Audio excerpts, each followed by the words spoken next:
Her ser vi Danmark. Det er ikke kendt for særligt meget. Lige bortset fra Carlsberg øl, Lego, H.C. Andersen og den lille havfrue, som sidder på sin sten i København. Og det har hun gjort siden 1913. Men her i 2011, der fik hun pludselig en lille søster, og hun sidder på sin sten i Svendborg. Og ingen ved, hvorfor hun pludselig er kommet der. Hun er bare kommet.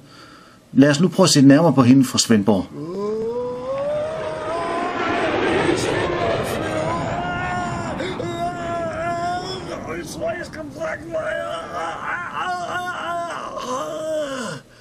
Ja, okay. Hun sidder ikke i selve Svendborg, men så i en lille by i nærheden af Svendborg, der hedder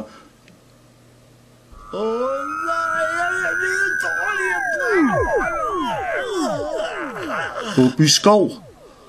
Og der sidder hun, vores sydfynske havfrue.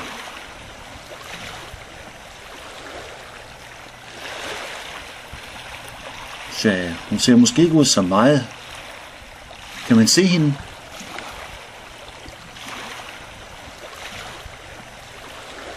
Ja, der er hun i sanden. Der sidder hun og kigger ud over havet. Sidder hun og spekulerer på noget?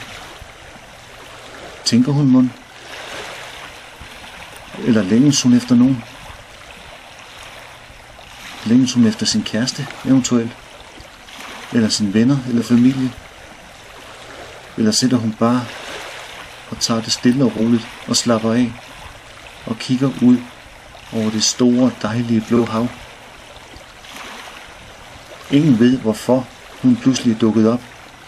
Ingen ved, hvem der har sat hende der.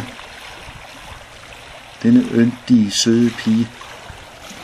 Denne eftertænksomme pige, der sidder der ensom på sin sten, imens vandet sprøjter op omkring hende. Måske sidder hun og tænker på at springe tilbage i havet igen. Ja, det kan jo være.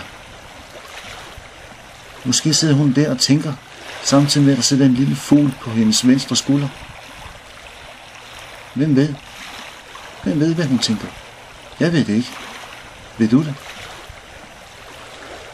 Jamen, der har vi jo mig. Og hvad laver jeg der? Jo, jeg er dernede for at kigge lidt nærmere på hende, den skønne unge jomfru. Ej, hvor ser hun dog trist ud. Denne jomfru, som er vores havfrue. Jeg må indrømme, det blæste lidt den dag, men sådan er det jo. Jeg fik da filmet pigen på hendes sten og hendes så modige ansigt. Hendes eftertænksomme, så modige ansigt. Tja. Kan jeg vide, hvad hun tænker på? Jeg ved det ikke. Og det er heller ikke til at vide. For man skal ikke vide, hvad aller enhver går og tænker på.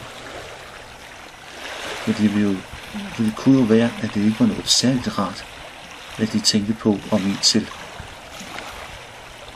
Tja. Hvem ved?